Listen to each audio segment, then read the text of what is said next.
میری شادی ایک بہت بڑے ذمہ دار سے ہوئی تھی۔ شادی کے بعد میں نے بڑی چالاکی سے اپنے شوہر کی 100 مربع زمین اپنے نام کروا لی تھی۔ میرے خاندان میں ہر کوئی مجھے بڑی عقل مند عورت سمجھتا تھا۔ میرا نام خوشبو ہے۔ میں اپنے نام کی طرح خوشبودار تو اتنی نہیں تھی، مگر کافی ذہین تھی۔ بچپن سے ہی میں کافی تیز دماغ اور شاطر ذہن کی مالک تھی۔ اپنا فائدہ جہاں مجھے نظر آتا وہاں سے میں لازمی حاصل کرتی، اس کے لیے چاہے دوسروں کو نقصان ہی کیوں نہ ہوتا۔ میری چچا زاد بہن کے لیے جاگیرداروں کا رشتہ آیا تھا، مگر میں نے ایسا چکر چلایا کہ صرف 2 چکروں میں ہی اس ذمہ دار لڑکے کو اپنی ایسی ادائیں دکھائیں کہ وہ پاگل ہو گیا، اور اس کے گھر والوں نے میری کزن کی بجائے اپنے بیٹے کی شادی مجھ سے کروا دی۔ میں نے اپنا حق مہر بھی اچھا خاصا رکھوایا تھا۔ شادی سے پہلے بھی میری ذہانت اور عقل مندی خاندان بھر میں مشہور تھی، اور شادی کے بعد بھی سبھی سسرال والے میری عقل مندی کے قائل ہو گئے تھے۔ ہر کام مجھ سے پوچھ کے کیا کرتے۔ میں نے چالاکی اور عقل مندی سے ساری عمر سسرال والوں کو اپنے قابو میں کر رکھا تھا۔ میرے مشورے کے بغیر میری ساس کوئی کام نہیں کرتی تھی۔ اپنی نندوں کی شادیاں میں نے ایسے لڑکوں سے کی تھی جو باہر کے ملک میں ہوتے تھے۔ میری ساس میرا شکریہ ادا کیا کرتی تھی۔ میں نے ان کی بیٹیوں کا رشتہ بہت اچھی جگہ کروایا تھا، جبکہ میں صرف یہ چاہتی تھی کہ وہ یہاں سے جتنا دور رہیں گی اتنا ہی اچھا ہوگا۔ میرا قدم تبھی صحیح سے جم سکتا تھا۔ میرے شوہر کا کوئی بھائی نہیں تھا، اس لیے میرے لیے کوئی مسئلہ بھی نہیں ہوا۔ شادی کے بعد میرے 5 بیٹے اور 3 بیٹیاں ہوئیں۔ میری بیٹیوں کی شادی کی باری آئی تو پورے خاندان سے رشتے آئے۔ ایک سے بڑھ کر ایک رشتہ آیا، کسی ڈاکٹر کا، وکیل کا اور بزنس مین کا، مگر میں نے کسی کا رشتہ اپنی بیٹیوں کے لیے قبول نہیں کیا۔ اپنے سے کم حیثیت لوگوں میں بیٹیوں کی شادیاں کی تاکہ ساری عمر سسرال والے ان سے دب کر رہیں اور میری بیٹیاں راج کرتی رہیں۔ بڑے خاندان والے بہوؤں کو دبا کر رکھتے تھے، اس لیے میری یہ سوچ تھی کہ چھوٹے لوگوں میں بیٹی کو ٹرک بھر کے جہیز دے کر بھیجوں گی تو وہ میری بیٹی کے اشاروں پر چلیں گے، اور ایسا ہوا بھی تھا۔ میری بیٹیاں میری طرح اپنے گھروں میں راج کر رہی تھیں۔ میری چھوٹی بیٹی ایک لڑکے کو پسند کرتی تھی۔ اس نے مجھے صاف کہہ دیا تھا کہ میں شادی کروں گی تو اپنی پسند سے، ورنہ گھر سے بھاگ جاؤں گی یا زہر کھا لوں گی۔ میرے شوہر نے کہا کہ ہماری بیٹی کی زندگی ہے، اب اسے اس کی مرضی کا فیصلہ کرنے دو، مگر مجھے یہ منظور نہیں تھا۔ اس موقع پر میں نے دماغ لڑایا اور اپنی بیٹی سے کہا کہ ہاں ٹھیک ہے، میں تمہاری شادی اس لڑکے سے کروں گی۔ بیٹی خوش ہو گئی، لیکن وہ نہیں جانتی تھی کہ میرے دماغ میں کیا چل رہا ہے۔ میں نے اس لڑکے کو ہاں تو کر دی، مگر میں پلاننگ کر رہی تھی کہ کیسے اس لڑکے سے اپنی بیٹی کی جان چھڑوانی ہے۔ لڑکا مجھے پسند نہیں تھا اور اپنی بیٹی کے بغیر رہ نہیں سکتی تھی، اس لیے بہت سوچ سمجھ کر میں نے ایک راستہ نکالا۔ میں نے ایک بازاری لڑکی کو پیسے دے کر اس لڑکے کے پیچھے لگا دیا اور ان دونوں کی تصویریں کھنچوا کر اپنی بیٹی کو دکھا دی، مگر تب بھی میری بیٹی کو یقین نہیں آیا، تو میں نے اس بازاری لڑکی کو بھی گھر بلوایا، جس نے آ کر بیان دیا کہ وہ اس لڑکے کی بیوی ہے جس سے تم شادی کرنے جا رہی ہو۔ ظاہر ہے یہ سب دیکھنے اور سننے کے بعد میری بیٹی نے اس لڑکے سے تعلق توڑ لیا اور میری کہی ہوئی جگہ پر شادی کر لی۔ یوں میں اپنی عقل مندی سے بہت سے بگڑے معاملات کو سلجھا لیا کرتی تھی۔ جب میرے بیٹوں کی شادی کی باری آئی تو بڑے بڑے امیر گھرانوں سے رشتے آئے، مگر میں نے سب کو منع کر دیا، کیونکہ میں بیٹوں کی شادی غریب لڑکیوں سے کرنا چاہتی تھی تاکہ وہ میرے بس میں رہیں۔ ہم لوگ بہت بڑے جاگیردار تھے۔ میں نہیں چاہتی تھی کہ کوئی پڑھی لکھی اور ماڈرن بہو آئے اور میرے بیٹے کو میرے خلاف کر دے، اسی لیے بیٹوں کی شادی کم پڑھے لکھے اور کسی غریب گھرانوں میں کرنے کا سوچ رکھا تھا۔ میرے بیٹے بہت سعادت مند تھے اور مجھے پوری امید تھی کہ وہ وہیں شادی کریں گے جہاں میں چاہتی ہوں۔ بڑے بیٹے نے تو میری مرضی سے چپ چاپ ہی شادی کر لی۔ ہاں، تیسرے نمبر والے داؤد نے پریشانی کھڑی کر دی تھی، کیونکہ وہ اپنی کلاس فیلو سے شادی کرنا چاہتا تھا۔ وہ لڑکی کسی سیاست دان کی بیٹی تھی اور وہ لوگ ہم سے کئی گنا زیادہ امیر تھے۔ اگر میرے بیٹے کی اس لڑکی سے شادی ہو جاتی تو وہ یقیناً میرے بیٹے کو لے کر یہاں سے کہیں دور چلی جاتی، کیونکہ میں جانتی تھی کہ یہ شہری لڑکیاں گاؤں میں نہیں ٹک سکتی۔ وہ وقت میرے لیے بہت مشکل تھا، میری کوئی چال بھی کام نہیں آ رہی تھی۔ بیٹا ضد پر اڑ گیا تھا کہ شادی کروں گا تو اسی لڑکی سے، ورنہ جان دے دوں گا۔ میں نے بہت تدبیر کی مگر کوئی فائدہ نہ ہوا تھا۔ آخر میں نے ایک بڑا رسک لینے کا فیصلہ کیا۔ میں نے ایک چال چلی اور بیٹے کا اسی جگہ رشتہ طے کر دیا۔ میرا بیٹا بہت خوش تھا۔ میں نے اس لڑکی کے باپ تک یہ غلط خبریں پہنچا دی کہ میرا بیٹا نشہ کرتا ہے، لڑکیوں کے ساتھ تعلق رکھتا ہے۔ بعد میں آپ لوگ کوئی اعتراض نہیں کریں گے۔ نتیجہ یہ ہوا جو ہونا چاہیے تھا۔ اس لڑکی کا باپ خود ہمارے گھر آ کر رشتہ توڑ گیا اور اپنی بیٹی کو اس نے باہر بھیج دیا۔ یوں میں نے اپنی دانشمندی سے یہ مرحلہ بھی پار کر لیا۔ کچھ عرصے بعد اس کی شادی میں نے اپنی پسند کی لڑکی سے کروا دی۔ باقی بیٹوں نے بھی بہت کوشش کی، مگر میں نے کسی کی ایک نہ چلنے دی اور پانچوں بہویں اپنی مرضی سے لے آئی۔ میری سب سے چھوٹی بہو تو چٹی ان پڑھ تھی، کیونکہ میرا چھوٹا بیٹا ایسا تھا کہ بڑی جلدی باتوں میں آ جاتا تھا، اس لیے اس کی بیوی میں ان پڑھ اور بے وقوف سی لائی تھی جو میرے بیٹے کو میرے خلاف نہ کر سکے۔ وہ ایسی لڑکی تھی جو میرے اشاروں پہ چلتی تھی۔ میں رات کو دن کہتی تو اس کی رات کہنے کی جرت نہ ہوتی۔ میں نے اپنے پورے گھر کی ذمہ داری اپنی بہوؤں کے سپرد کر دی تھی۔ بہویں میری خدمت کیا کرتی تھیں، مگر میں جانتی تھی کہ وہ یہ سب دل سے نہیں کرتی بلکہ ڈر سے کیا کرتی ہیں۔ پھر میں نے ایک ترکیب سوچی۔ ایک دن میں نے اپنی سب بہوؤں کو بلایا اور سب کو کہا کہ جو بہو جس دن میری سب سے زیادہ خدمت کرے گی، میں اس دن اسے ایک سونے کا کنگن دوں گی اور اپنی 100 مربع زمین بھی اسی کے نام کر دوں گی۔ یہ سن کر سب بہت خوش ہوئیں اور اب وہ سب سونے کے کنگن کی لالچ میں میری بہت زیادہ خدمت کرنے لگیں۔ ایک بہو سارے گھر کی صفائیاں کر رہی تھی تو ایک کھانا پکا رہی تھی، کوئی برتن دھو رہی تھی اور کوئی کپڑے دھو کر استری کر رہی ہوتی۔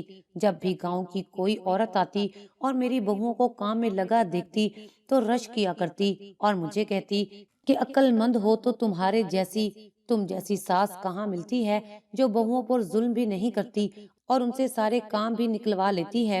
میری ساری بہویں ماں جی کرتے میرے آگے پیچھے گھوما کرتی تھیں، میرے سارے کام اپنے ہاتھوں سے کرتی۔ خاص کر چھوٹی بہو تو سب سے بڑھ کر میرے آس پاس گھوما کرتی۔ جیسے ہی مجھے کسی چیز کی ضرورت ہوتی تو وہ فوراً لے آتی۔ میرے سارے کام اس نے اپنے ذمے لے رکھے تھے۔ میرے کپڑے بھی وہی دھویا کرتی اور استری بھی وہی کرتی۔ ایک بار میری دور کی رشتہ دار آئی ہوئی تھی، اس سے باتیں کرتے کرتے میرے سر میں درد شروع ہو گیا۔ میں نے چھوٹی بہو جس کا نام شاہینہ تھا اور میں اسے شانو کہتی تھی، اسے آواز دے کر کہا کہ مجھے سر درد کی گولی لا کر دو۔ شانو بھاگتی ہوئی آئی اور گولی کے ساتھ چائے بھی بنا لائی اور میرا سر بھی دبانے لگی۔ میری رشتہ دار نہایت حیران ہوئی، اسے یہ تابع داری اور فرما برداری جھوٹی لگی اور وہ مجھ سے کہنے لگی کہ کوئی بہو اتنی اچھی نہیں ہو سکتی، ان پر نظر رکھو، یہ نہ ہو کہ لاپرواہی میں تم اپنا سب کچھ گنوا بیٹھو۔ میں نے اسے کہا کہ میں تمہاری طرح پاگل نہیں ہوں جو بہوؤں سے جوتیاں کھاتی رہوں۔ میری بہوؤں میں اتنی ہمت ہی نہیں تھی کہ وہ میرے فیصلے کے خلاف جا سکیں۔ میری دور کی رشتہ دار اٹھ کر چلی گئی۔ میں نے اس دن خوش ہو کر اپنی چھوٹی بہو کو ایک جیلی سونے کا کنگن دے دیا، جس کو پا کر وہ بہت خوش ہوئی اور پہلے سے زیادہ لگن سے میری خدمت کرنے لگی۔ اس کی دیکھا دیکھی باقی بہویں بھی جوش و خروش سے کام کرنے لگیں۔ اگلے مہینے میں نے ایک سونے کا کنگن اپنی باقی بہوؤں کو بھی دے دیا۔ وہ بے وقوف یہ نہیں جانتی تھی کہ میں ان کو اصلی سونے کی بجائے جیلی سونے کے کنگن دے دیا کرتی ہوں، جسے وہ اصل سونے کا کنگن سمجھ لیا کرتی ہیں۔ میں پاگل تھوڑی تھی جو ان پر ساری دولت لٹا دیتی۔ میرے دوسرے نمبر والے بیٹے کو باہر کے ممالک سے نوکری کی آفر آئی تو وہ باہر چلا گیا۔ جاتے ہی اس نے اپنی بیوی کو بلانے کی کوشش شروع کر دی، مگر میں کیسے اپنی بہو کو جانے دیتی؟ ہر بار کوئی نہ کوئی ایسا بہانہ بنا دیا کرتی کہ میرا بیٹا اور بہو چپ ہو جاتے۔ پھر یوں ہی وقت گزرتا رہا۔ ان دنوں میرے شوہر بھی بیمار رہنے لگے۔ ایک دن انہیں فالج کا اٹیک ہو گیا۔ مجھے محسوس ہو رہا تھا کہ ان کے پاس تھوڑے ہی دن بچے ہیں۔ وہ چاہتے تھے کہ ان کے جیتے جی ان کی جائیداد کے سارے حصے کر دوں، مگر میں ایسا کچھ نہیں چاہتی تھی۔ جب بھی وہ اس بات کا ذکر کرتے میں بات کو بدل دیتی اور وہ چپ ہو جاتے۔ میں نہیں چاہتی تھی کہ باپ کے مرتے ہی بیٹے اپنی جائیداد کو لے کر مجھے چھوڑ جائیں۔ میرے نام پر پراپرٹی اور جاگیر ہوگی تو کوئی میرے سامنے آنکھ بھی نہیں اٹھا سکے گا۔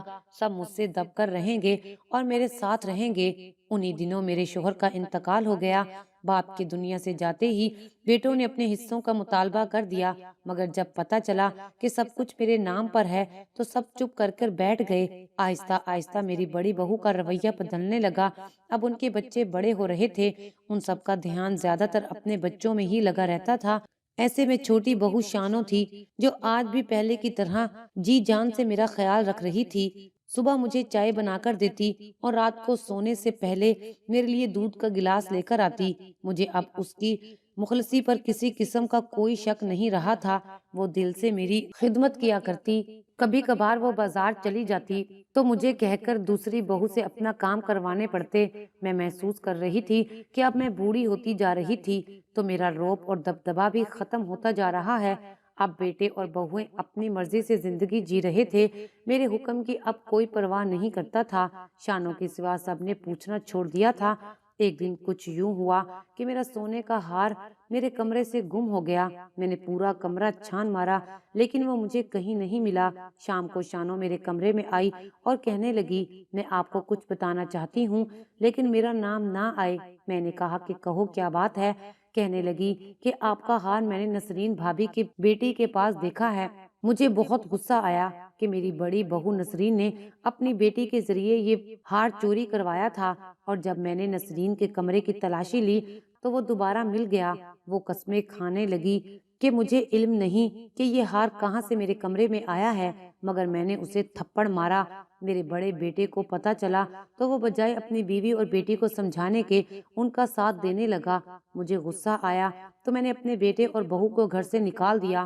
دوسری بہو کا میاں تو ہوتا ہی باہر تھا۔ اس نے جب ایسے حالات دیکھے تو اپنی بیوی کو زبردستی اپنے پاس بلا لیا۔ ایک روز جانے کیسے میرے تیسرے بیٹے کو خبر ہو گئی کہ میں نے اس کی شادی اس کی پسند کی لڑکی سے کروانے کے لیے بہت بڑی سازش کی تھی۔ وہ بھی مجھ سے ناراض ہو گیا۔ میری زندگی میں ایک دم اتنی پریشانیاں آ گئیں کہ میں بخلا گئی۔ میں نے سوچا کہ مجھے اب کوئی ترکیب نکال کر پہلے کی طرح سب کچھ اپنے ہاتھ میں کرنا ہوگا۔ میں نے بیمار ہونے کا ناٹک کیا۔ ایک دن اچانک میں گر گئی۔ بیٹا جو گھر پر تھا مجھے جلدی سے ہسپتال لے گیا۔ میں بالکل ٹھیک تھی، مگر میں نے چیک اپ کروانے کے لیے ڈاکٹر کو پیسے دے کر کہا کہ باہر میرے بیٹوں سے کہو کہ مجھے ہارٹ اٹیک ہوا ہے اور مجھے کوئی پریشان نہ کرے۔ ڈاکٹر نے میری بات مان لی اور باہر جا کر میری اولاد سے یہی کہا کہ اب اگر مجھے کوئی ٹینشن دی تو میری جان جانے کا بھی خطرہ ہو سکتا ہے۔ یہ سن کر میرے ناراض بیٹوں کی ناراضگی ختم ہو گئی اور میرے بیٹے دوبارہ میری مٹھی میں آ گئے۔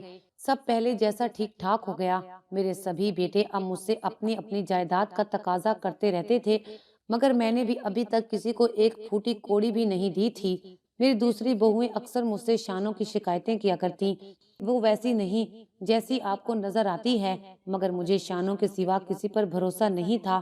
وقت گزرتا گیا اور پھر مجھے سچ مچ میں بہت سی بیماریاں لگ گئیں۔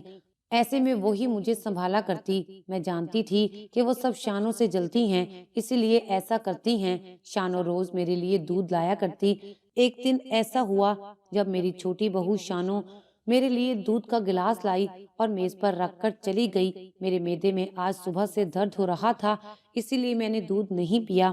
شانوں کی بیٹی میری پوتی جو 4 سال کی تھی میرے کمرے میں روتی ہوئی آئی کہ امی نے دودھ نہیں دیا، کہتی ہیں کہ ختم ہو گیا ہے۔ میں نے اس کو اپنا دودھ کا گلاس دے دیا، جسے وہ پی کر خوش ہوتے ہی اپنے کمرے میں چلی گئی۔ ابھی مجھے بستر پر لیٹے 2 منٹ ہی نہ ہوئے تھے کہ مجھے شانوں کی چیخنے کی آوازیں آئیں۔ میں بھاگتی ہوئی گئی تو میری پوتی الٹیاں کر رہی تھی۔ اسے ہم فوراً ہسپتال لے کر بھاگے۔ ڈاکٹر نے بتایا کہ بچی کو زہر دیا گیا ہے، اگر اسے وقت پر ہسپتال نہ لاتے تو یہ مر بھی سکتی تھی۔ یہ سن کر میرے سر پر آسمان ٹوٹ پڑا۔ اس نے تو وہ دودھ پیا تھا جو میرے لیے تھا، تو کیا وہ زہر میرے لیے تھا؟ لیکن دودھ تو روز شانوں میرے لیے لایا کرتی تھی، تو کیا یہ سب شانوں نے کیا تھا؟ میرا دل تو نہیں مان رہا تھا، مگر سارے ثبوت اسی طرف اشارہ کر رہے تھے کہ یہ سارا کام اسی کا ہے۔ شانوں کو جب ساری بات پتہ چلی تو وہ اپنی بیٹی کی قسم کھا کر کہنے لگی کہ میں نے ایسا کچھ نہیں کیا، مجھ پر الزام مت لگائیں، مگر میرا دل اب اس سے کھٹا ہو چکا تھا۔